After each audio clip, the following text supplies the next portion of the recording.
একটা ভুলের জন্যই আপনার জামরুল গাছে কিন্তু ফল কম আসে, এবং এই ভুলটা আজকে ধরিয়ে দেবো খুব শর্ট একটা ভিডিওতে, সাথেই থাকুন।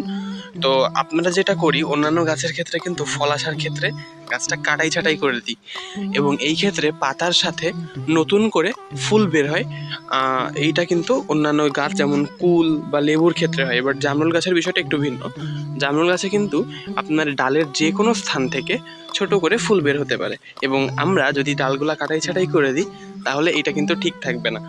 তো জামরুল গাছে যেহেতু ফুল আসার একটা প্রসেস চলতেছে, তো সেই ক্ষেত্রে আমাদেরকে কোনো ধরনের পরিপক্ক ডাল কেটে দেওয়া চলবে না। যদি কোনো ডাল মরে যাওয়া ডাল থাকে সেটার বিষয় আলাদা।